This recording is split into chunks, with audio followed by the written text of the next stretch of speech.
ومن أحسن قولا ممن دعا إلى الله وعمل صالحا وقال إنني من المسلمين. السلام عليكم ورحمة الله وبركاته. إن الحمد لله نحمده ونستعينه ونستغفره ونعوذ بالله من شرور أنفسنا ومن سيئات أعمالنا. من يهده الله فلا مضل له ومن يضلل فلا هادي له. وأشهد أن لا إله إلا الله وحده لا شريك له وأشهد أن محمدا عبده ورسوله صلى الله تعالى عليه وعلى آله وصحبه وسلم تسليما كثيرا. أما بعد.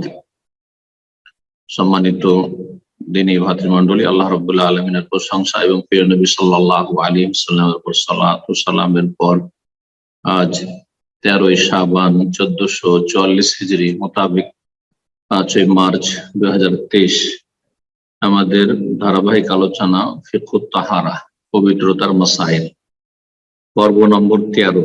বিষয়বস্তু গোসলের মাসাইল। গোসলের বিধিবিধান বা মাসলা মাসাইল সম্পর্কে গত সপ্তাহে একটি আলোচনা হয়েছে, বাকি আর একটি আলোচনার প্রয়োজন রয়েছে ইনশাআল্লাহ তাআলা। আজকে এই বিষয়টি সম্পর্কে বিভিন্ন দিকগুলি ইনশাআল্লাহ তাআলা তুলে ধরবো। আল্লাহ রাব্বুল আলামিন তৌফিক দান করেন। প্রথম যে বিষয়টি গোসল সম্পর্কে, তা হচ্ছে সহবাসের পরে যদি মানুষকে ঘুমাতে হয়, সহবাসের পরে যদি ঘুমাতে হয়, তাহলে সুন্নত হচ্ছে বা উত্তম হচ্ছে গোসল করে নেওয়া। গোসল করে নিয়ে ঘুমিয়ে যাবে, এটা হচ্ছে উত্তম। কিন্তু কোনো ব্যক্তি যদি মনে করে যে আমি এখন গোসল করব না, হয়তো একাধিকবার সহবাসের প্রয়োজন রয়েছে, যা এক গোসল দিয়ে সে সারতে চায়, যা যথেষ্ট, অথবা ফজরের আগে গোসল করব, জোহরের আগে গোসল করব, সকালে সহবাস হয়েছে, তাহলে এই ক্ষেত্রে ঘুমাতে চাইলে অথবা অন্যান্য কাজকর্ম করতে চাইলে ঘুমাতে পারবে, কাজকর্ম করতে পারবে। তবে ওযু করে নেওয়া হচ্ছে মুস্তাহাব বা উত্তম। লেখক বলছেন as-সুন্নাতু ইয়াগতাসিলাল ইনসানু বাদাল জিমা, সুন্নাত হচ্ছে সহবাসের পরে গোসল করে নেওয়া। ওয়া ইয়াজুজু আন ইয়ানামাল ইনসানু ওয়া হুয়া জুনুবুন, আর জুনবি অবস্থায়, গোসল ফরজ থাকা অবস্থায় ঘুমানো জায়েজ, ঘুমানো জায়েজ। এমনকি যদি ওযু নাও করে, ওযু করা এখানে ওয়াজিব না, ওযু করা ওয়াজিব নয়। যদি ওযু করে নেয় ঘুমাবার আগে বা কাজকর্ম করার আগে, পাকশাক করার আগে। আমাদের সমাজে কিন্তু অনেকে মনে করে যে মহিলাদের বা পুরুষের কাজকর্ম করা জায়েজ নয়। বিশেষ করে মহিলাদের ক্ষেত্রে আগের শাশুড়িরা খুব কঠোরতা অবলম্বন করত, দুর্ব্যবহার করত এবং পাকশাকের কাছে যেতে দেবেন না, কোনো সংসারের কাজকর্ম করতে দেবেন না নাপাক অবস্থায়। এগুলি তাদের অজ্ঞতা, যে হালাত জায়েজ আছে। বিনা উযুতেও যদি করে, গোসল তো ফরজ হয়ে আছে, উযুও করেনি, তবুও জায়েজ। তবে উত্তম হচ্ছে যে উযু করে নেওয়া, তারপরে কাজকর্ম করা অথবা ঘুমানো। আর সবচেয়ে ভালো হচ্ছে কেউ যদি মনে করে যে গোসল সেরে নেওয়ার সাথে সাথে, সেটা সবচেয়ে ভালো। ওয়াল আফযালু আল্লা ইয়ানামা ইল্লা বাদা ইয়াগসিলা ফারজাহু ওয়া ইয়াতাওয়াদ্দা, আর উত্তম হচ্ছে যে ঘুমাবার আগে লজ্জাস্থান ধৌত করে নেবে, সহবাস হয়েছে যেহেতু, আর উযু করে নেবে, লজ্জাস্থান ধৌত করে পরিষ্কার করে ওযু করে নেবে। কারণ আয়েশা রাদিয়াল্লাহু তাআলা আনহা বর্ণনা করেছেন, কানা নবী সাল্লাল্লাহু আলাইহি ওয়া সাল্লাম ইযা আরাদা আন ইয়ানামা ওয়া হুয়া জুনুবুন, নবী সাল্লাল্লাহু আলাইহি ওয়াসাল্লাম যখন জুনবি থাকতেন, অর্থাৎ সহবাসের গোসল যখন থাকতো ফরজ, আর চাইতেন যে ঘুমাবো এই অবস্থায়, রাসালা ফারজাহু, লজ্জাস্থান ধৌত করতেন, ওয়া তাওয়াদ্দা লিস-সালাতি, আর উযু করে নিতেন সালাতের মতো উযু, মানে পূর্ণ উযু। উযু একটি শাব্দিক অর্থ বা আবিধানিক অর্থ রয়েছে, সেটা হচ্ছে হাত মুখ ধোয়া। তো এই জন্য তাওয়াদ্দা লিস-সালাহ বলেছেন আয়েশা রাদিয়াল্লাহু তাআলা আনহা, যে পুরো উযু করতেন, যেমন উযু সালাতের জন্য শুরু থেকে শেষ পর্যন্ত করা হয়। মুত্তাফাকুন আলাইহি, বুখারী মুসলিমের হাদিস। আর একটি মাসলা হচ্ছে যে স্বামী স্ত্রী একসাথে গোসল করা জায়েজ, একই পাত্র থেকে পানি নিয়ে গোসল করা জায়েজ। গোসল করার সময় পানি নিঃসন্দেহে সেই পাত্রে ছিটে পড়ছে, তাতে কোনো যায় আসে না। বলছেন ইয়াজুজু লিররাজুলি, পুরুষ ব্যক্তির জন্য জায়েজ আইয়াবতাসিলা মিনাল জানাবাতি মা যাওজাতিহি, স্ত্রীর সাথে গোসল করবে, ফরজ গোসল, মিন ইনাইন ওয়াহিদ, একই পাত্রে, একই পাত্র থেকে পানি দুইজন দুটো ঘটি দিয়ে উঠাচ্ছে, অথবা একটি ঘটিতে একবার স্বামী নিচ্ছে আর একবার স্ত্রী নিচ্ছে, একসাথে গোসল করা জায়েজ। যেমন একসাথে গোসল করা জায়েজ, এখানে আরেকটি মাসলা বলে দিই যেটি লেখক উল্লেখ করেননি। একজনের অপরজনের পরে গোসল করা জায়েজ, অর্থাৎ বড় বালতিতে পানি ছিল বা মটকাতে পানি ছিল, সেখান থেকে স্ত্রী আগে গোসল করেছে, আর তারপরে অবশিষ্ট পানি থেকে স্বামী গোসল করেছে, অথবা এর বিপরীত স্বামী আগে গোসল করে নিয়েছে, পরে স্ত্রী সেই অবশিষ্ট পানি থেকে গোসল করেছে, পানি দিয়ে গোসল করেছে, জায়েজ। এ সমস্ত ক্ষেত্রে হাদিস রয়েছে, মাইমুনা রাদিয়াল্লাহু তাআলা বর্ণিত হাদিস রয়েছে, ইয়াজুজু লিররাজুলি আন ইয়াগতাসিলা মিনাল জানাবাতি মা যাওজাতিহি মিন ইনাইন ওয়াহিদ, একই পাত্রে স্বামী স্ত্রী একসাথে গোসল করতে পারে। ওয়ালাউ রাআ কুল্লু মিনহুমা আওরাতুল আখার, যদিও তাদের একজন অপরজনের লজ্জা স্থান দেখে, অর্থাৎ স্বামী স্ত্রী লজ্জা স্থান দেখা জায়েজ রয়েছে, গোসল অবস্থাও জায়েজ রয়েছে, বিবস্ত্র রেখে গোসল করা জায়েজ রয়েছে, যদিও শরীরে বস্ত্র রেখে গোসল করা হচ্ছে উত্তম। যদি নির্জনতা থাকে, সেখানে স্বামী স্ত্রী ছাড়া অন্য কারো দৃষ্টি পড়ার আশঙ্কা না থাকে। কারণ আয়েশা রাদিয়াল্লাহু তাআলা আনহা থেকে বর্ণিত হাদিস রয়েছে, তিনি বলছেন, কুনতু আগতাসিলু আনা ওয়ান নবী সাল্লাল্লাহু আলাইহি ওয়াসাল্লাম মিন ইনাইন ওয়াহিদ মিন জানাবাতিন, আমি এবং নবী সাল্লাল্লাহু আলাইহি ওয়াসাল্লাম একই পাত্র হতে পানি নিয়ে গোসল করতাম, মিন জানাবাতিন, ফরজ গোসল। মুত্তাফাকুন আলাইহি, বুখারী মুসলিমের হাদিস। তারপরে আরেকটি মাসলা বলছেন যে কোন ব্যক্তি যদি একাধিকবার সহবাস করতে চায়, অথবা একাধিক স্ত্রী রয়েছে, কয়েকজনের সাথে সহবাস করতে চায়, তাহলে দুই গোসলের মাঝখানে বা দুই সহবাসের মাঝখানে বা দুই স্ত্রীর সাথে সহবাসের, একাধিক স্ত্রীর সাথে সহবাসের মাঝখানে গোসল যদি করে নেয়, তাহলে এটি হচ্ছে সবচেয়ে ভালো, উত্তম। অর্থাৎ প্রত্যেকবার সহবাস করলো আর গোসল করে নিল, বা এক স্ত্রীর সাথে সহবাস করলো, গোসল করে নিল, আবার আরেক স্ত্রীর সাথে সহবাস করে গোসল করলো, এটি করলে সবচেয়ে ভালো, মুস্তাহাব। যদি তা সম্ভব না হয় অথবা কষ্টকর হয়, নাই করে, কোনো অসুবিধা নেই, উজু করে নেবে, দুই সহবাসের মাঝখানে উজু করে নেবে। এই উজু করাও ফরজ নয়, তবে এই উজু হচ্ছে ভালো, শারীরিক দিক থেকে ভালো, মানসিক দিক থেকে ভালো। জি। আর একজন পুরুষের বা একজন মানুষের, নর হোক নারী হোক, সক্রিয় হওয়ার জন্য, শারীরিক ভাবে আবার পুনরায় সহবাসের জন্য সক্রিয় হওয়ার জন্য এটি উপকারী। যেমন হাদিসে রয়েছে, আনশাতুল আউদ, পুনরায় সহবাসের ক্ষেত্রে সেটি সক্রিয়তা দান করবে। তাই বলছেন লেখক, ইয়াস্তাহিব লিমান জামা আহলাহু, যেই ব্যক্তি নিজ পরিবারের সাথে সহবাস করেছে, স্ত্রীর সাথে সহবাস করেছে, তার জন্য মুস্তাহাব, উত্তম হচ্ছে, এবার সহবাস করেছে, তারপর সুম্মা আরাদা ইয়াউদা, পুনরায় আবার সহবাসে ইচ্ছুক, অথবা আও আরাদা ইয়াতুফালা নিসাহি, একাধিক স্ত্রী রয়েছে, সবার কাছে যেতে চাই, সবার সাথে সহবাস করতে চাই, আইয়াগতাসিলা বাইনাল জামাআইন, তাহলে দুই সহবাসের মাঝখানে গোসল করে নেবে, এটি হচ্ছে মুস্তাহাব। তাহলে ফরজ নয় যে প্রত্যেকবার সহবাস করে গোসল করতে হবে, প্রত্যেক স্ত্রীর সাথে সহবাস করে গোসল করতে হবে, এটা ফরজ নয়, ভালো। সেটা যদি সহজ সাধ্য না হয় বা সম্ভব না হয় বা করলো না, তাওয়াদ্দা, তাহলে কমপক্ষে উজু করে নেবে, এটি অনেকটা মানসিক শারীরিক পবিত্রতা নিয়ে আসবে। উজু করলে মনে হয় যে অনেকটা পবিত্র হয়ে গেছে, এটি পরীক্ষিত বিষয়। এটা একটা দিক।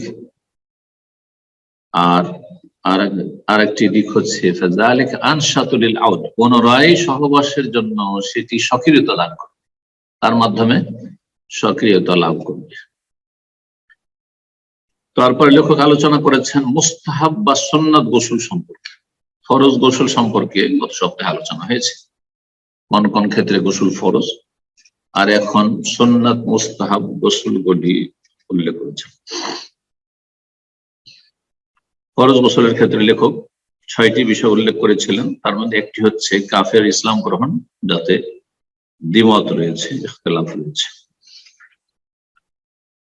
আর মুস্তাহাব গোসল আজকে প্রথম হচ্ছে গোসলুল ইহরাম বিল হজ্জে আবিল উমরাতে, হজ অথবা উমরার জন্য ইহরাম বাঁধার পূর্বে গোসল করা।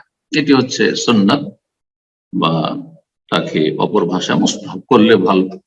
কেউ যদি ইহরাম বাঁধার আগে গোসল নাও করে কোনো দোষের কথা নাই, এটি সুন্নতে ঘাটতি হবে বা একটি সুন্নত পালন করবে। 2 নম্বর সুন্নাত মুস্তাহাব গোসল হচ্ছে গোসল মান গাসসালাল মাইয়িত, মৃত ব্যক্তিকে যে গোসল দেবে সেই ব্যক্তির গোসল করে নাও, সেটা ফরজ নয়, সেটি হচ্ছে সুন্নাত মুস্তাহাব। 3য় সুন্নাত গোসল হচ্ছে বা মুস্তাহাব গোসল ইযা আফাকা মিন জুনুনিন আও ইয়াগমা, কোন ব্যক্তি পাগল হয়ে গেছিল, বিবেক হারিয়ে ফেলেছিল, সে পাগল হয়ে অথবা অথবা বেহুশ হয়ে, সেন্সলেস হয়ে গেছে। পাগল হওয়া আর বেহুশ হওয়াতে পার্থক্য হচ্ছে, পাগল হওয়াটা হচ্ছে মোটামুটি স্থায়ী বা দীর্ঘ সময়, যে মস্তিষ্ক বিকৃত হয়ে যাওয়া, হোশ জ্ঞান না রাখা। আর একটি হচ্ছে কোনো আঘাত খেয়েছে বা এমন কিছু হয়েছে, অসুস্থতার কারণে হঠাৎ করে বেহুশ হয়ে গেছে, এটাকে বলা হয় ইগমা। তো স্থায়ীভাবে পাগল হয়ে যাক, আর তারপরে হয়তো ছিল কয়েকদিন পাগল থাকলো, তার মাঝে মাঝে কিছু কিছু পাগল আছে কয়েকদিন পাগল হয়ে থাকে, আবার হোশ চলে আসে। যখন পাগলামি দূর হয়ে যাবে, বিবেক শক্তি ফিরে আসবে, অথবা বেহুশ হয়ে গেছে, যখন হুঁশ ফিরে আসবে তখন গোসল করে নেওয়া সুন্নাত মুস্তাহাব।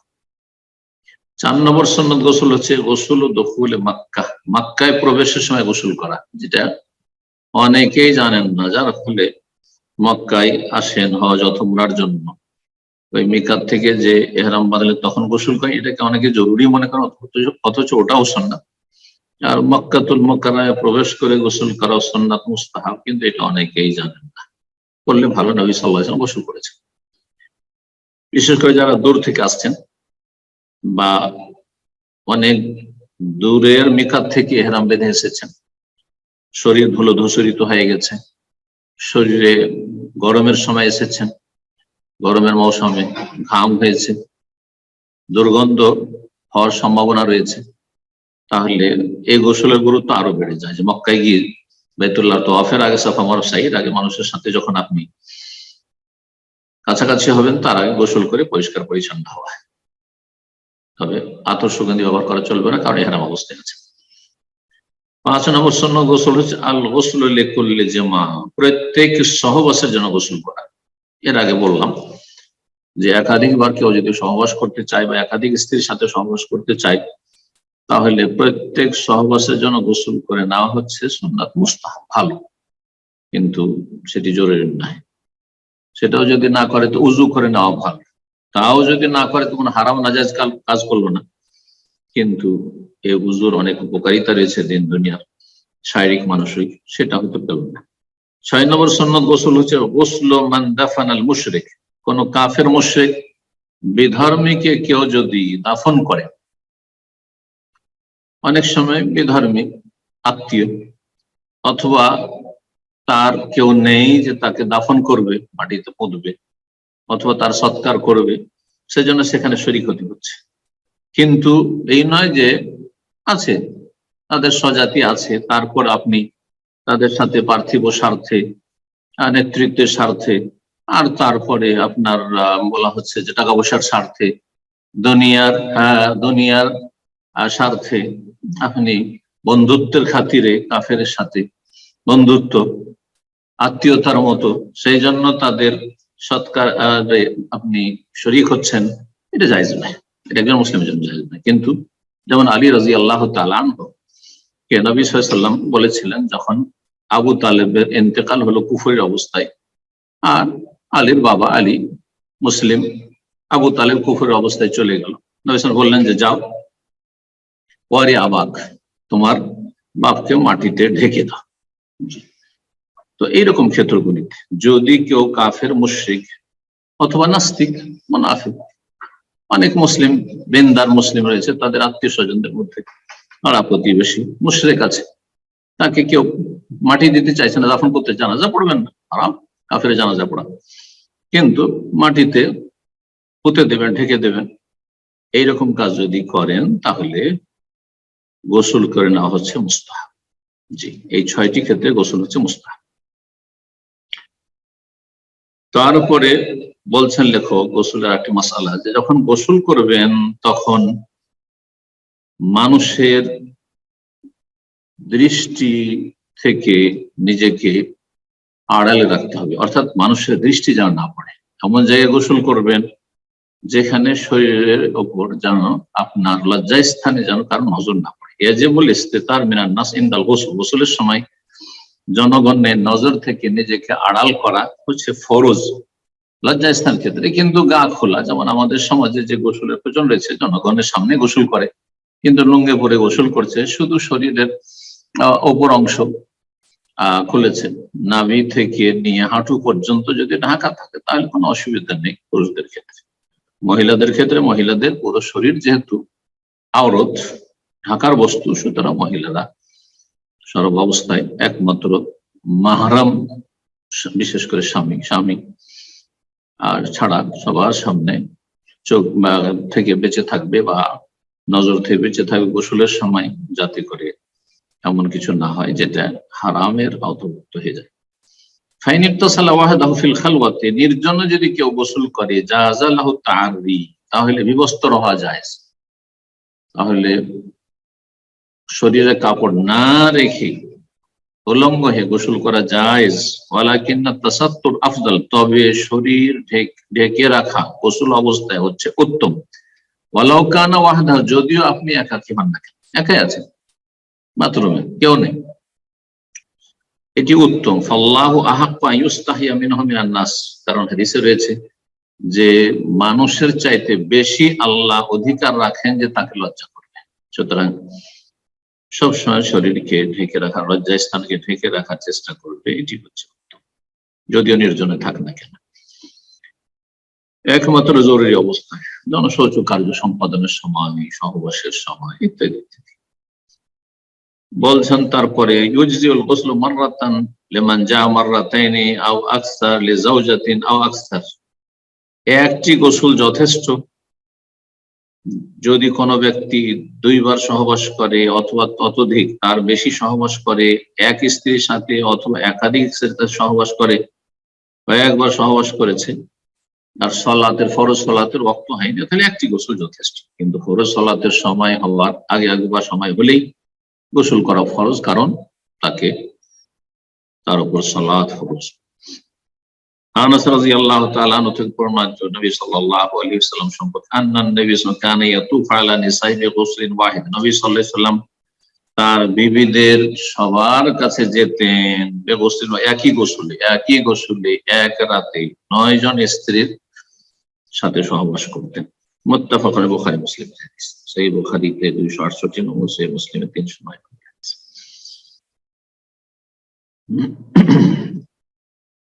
মাসিকের ক্ষেত্রে যদি মাসিক হয়ে থাকে আর সহবাস হয়ে থাকে, হয়তো সহবাস হয়েছে আর গোসল করবে, মাসিক চলে আসছে, তাহলে তার উপর সালাত ফরজ নেই। তো দুটোর গোসল একসাথে মিলিয়ে যদি করে, বলছেন ইউজজিউ গোসলুন ওয়াহিদ আন হাইজিন ওয়া জানাবাতিন, একটি গোসল যথেষ্ট হবে মাসিকের গোসল এবং সহবাসের গোসল। জানাবা স্বপ্নদোষ হইতে পারে, দুটোর জন্য দুটো গোসল আলাদা আলাদা আর প্রয়োজন নেই। আও আন জানাবাতিন ওয়া জুমাতিন, জুমার দিন গোসল ফরজ হয়েছে, স্বপ্নদোষ হয়েছে, সহবাস হয়েছে আর জুমা, তাহলে একটি গোসল এই দুটোর জন্য যথেষ্ট, এক গুলিতে 2 শিকার জায়েজ। ইত্যাদি ইত্যাদি।